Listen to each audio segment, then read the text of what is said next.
Vadakkanchery life mission അഴിമതി കേസിൽ സംസ്ഥാന സർക്കാരിനോട് കൂടുതൽ രേഖകൾ തേടി CBI. Red crescent life mission കരാറുമായി ബന്ധപ്പെട്ട രേഖകളാണ് ആവശ്യപ്പെട്ടിട്ടുള്ളത്.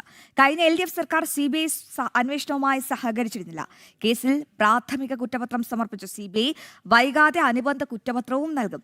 വിവരങ്ങളുമായി കൊച്ചിയിൽ നിന്നും മിഥുനായപുരനോട് കൂടുതൽ വിശദാംശങ്ങൾ തേടാമല്ലേ? അതെ, മിഥുനെ, ഗുഡ് മോർണിംഗ്, ശുഭദിനം നേരുകയാണേ. മിഥുൻ, ഇപ്പോൾ ഈ കേസിൽ ഗുഡ് മോർണിംഗ്. യെസ്, കുറ്റപത്രം സമർപ്പിച്ചിട്ടുണ്ട്. അനുബന്ധ കുറ്റപത്രവും സമർപ്പിക്കാൻ ഒരുങ്ങുകയാണ്. അപ്പോൾ ഈ സർക്കാരിനോട് നിർണായകമായ വിശദാംശങ്ങൾ തേടിയിരിക്കുകയാണ് സിബിഐ. സർക്കാർ സഹകരിക്കാൻ സാധ്യതയുള്ളൂ. എന്താണ് സിബിഐയുടെ നീക്കം?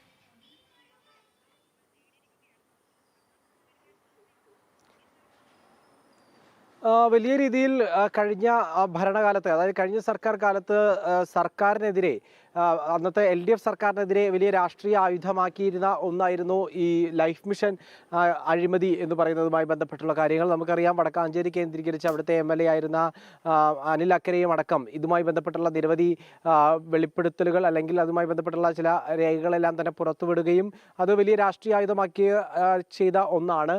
അത് ഇനി ഇപ്പോൾ UDFിൻ്റെ കോർട്ടിലാണുള്ളത്. അതുകൊണ്ട് തന്നെ ഇപ്പോൾ ഈ CBI എടുത്തിരിക്കുന്ന ഈ ഇനീഷ്യേറ്റീവ്, അതായത് വീണ്ടും അതിൽ പ്രധാനപ്പെട്ട രേഖകൾ ആവശ്യപ്പെട്ടുകൊണ്ട് സർക്കാരിനെ സമീപിച്ചിരിക്കുന്ന ഈ നടപടിയോട് UDF എങ്ങനെയാണ് പ്രതികരിക്കുക എന്നുള്ളത് ഏറ്റവും പ്രധാനപ്പെട്ട കാര്യമാണ്. കാരണം രാഷ്ട്രീയമായി അവർ ഉയർത്തിക്കൊണ്ടുവന്ന പ്രശ്നം, അവരുടെ ആരോപണങ്ങളിൽ എത്രത്തോളം ആത്മാർത്ഥതയുണ്ട് എന്നടക്കം ഇനി ഈ സംഭവവുമായി ബന്ധപ്പെട്ട് അവരെടുക്കുന്ന നടപടികൾ, CBI ഇപ്പോൾ സ്വീകരിച്ചിരിക്കുന്ന ഇനീഷ്യേറ്റീവിനെ എത്രത്തോളം സർക്കാർ പിന്തുണ നൽകുമെന്നുള്ളത് എല്ലാം നമ്മൾ കണ്ടറിയണം എന്നുള്ളതാണ് ഏറ്റവും പ്രധാനപ്പെട്ട കാര്യം. ഇത് പൂർണ്ണമായും രാഷ്ട്രീയ പ്രേരിതമായിട്ടുള്ള കേസ് എന്നാണ് ഈ ലൈഫ് മിഷൻ പദ്ധതിയെ, ഈ ഫ്ലാറ്റ് സമുച്ചയം നിർമ്മിക്കുന്നതുമായി ബന്ധപ്പെട്ടുള്ള പദ്ധതിയെ, ഈയുമായി ബന്ധപ്പെട്ട കേസിനെ LDF കൃത്യമായി പറഞ്ഞിരുന്നതായിരുന്നു. അവരുടെ വിമർശനം അതുതന്നെയായിരുന്നു, രാഷ്ട്രീയ പ്രേരിതം എന്ന് തന്നെയായിരുന്നു പറഞ്ഞിരുന്നത്. പക്ഷേ ഇതുമായി ബന്ധപ്പെട്ടിട്ടുള്ള കേസിനെതിരെ ഒരു ഹർജി ലൈഫ് മിഷൻ CEOയും അതുപോലെ തന്നെ യുണീറ്റെക് കമ്പനിയും നൽകിയിരുന്നു. ഇതുകൊണ്ടെല്ലാം തന്നെ ഈ ഹർജിയെല്ലാം തന്നെ നിലനിൽക്കാൻ തന്നെ അന്വേഷണം അത്രത്തോളം കാര്യക്ഷമമായി തന്നെ മുന്നോട്ട് കൊണ്ടുപോകാൻ, അതായത് പൂർണ്ണ ശക്തിയോടെ മുന്നോട്ട് കൊണ്ടുപോകാൻ കഴിഞ്ഞിരുന്നില്ല.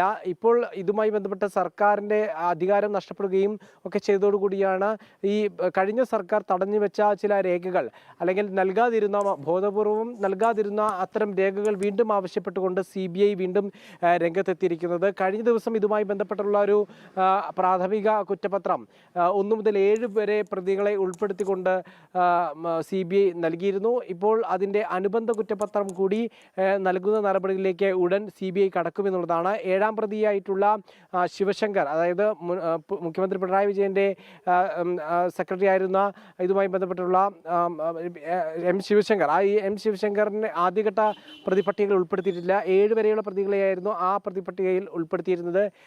ശിവശങ്കറിനെ കൂടി ഉൾപ്പെടുത്തിക്കൊണ്ടുള്ള പുതിയ കുറ്റപത്രം വൈകാതെ തന്നെ CBI സമർപ്പിക്കുമെന്നാണ് കരുതുന്നത്. അതിൻ്റെ മുന്നോടിയായി തന്നെ വേണം ഈ രേഖകളുടെ കൂടി ആവശ്യപ്പെട്ടിരിക്കുന്നത് എന്നാണ് നമുക്കിപ്പോൾ മനസ്സിലാക്കാൻ സാധിക്കുന്നത്. ഏതായാലും ഇതിനോട് ഇപ്പോഴത്തെ UDF സർക്കാർ എങ്ങനെ പ്രതികരിക്കുന്നു എന്നുള്ളതാണ് നമ്മൾ ഏറ്റവും ഉറ്റുനോക്കുന്നത്. കാരണം രാഷ്ട്രീയമായി ഉന്നയിച്ച ആരോപണങ്ങളിൽ എത്രത്തോളം ആത്മാർത്ഥതയുണ്ട് എന്നുള്ള കാര്യം ഈ സംഭവത്തിലൂടെ കൂടി നമുക്ക് വ്യക്തമാക്കാൻ കഴിയും. മാത്രമല്ല, മുൻ സർക്കാർ രാഷ്ട്രീയപരമായി ഏറ്റവും അധികം ചൂട് പിടിക്കുന്ന ഒരു വാർത്തയാണ് മിഥുനയ്യപ്പൻ കൊച്ചിയിൽ നിന്നും പ്രേക്ഷകരിലേക്ക് എത്തുന്നത്.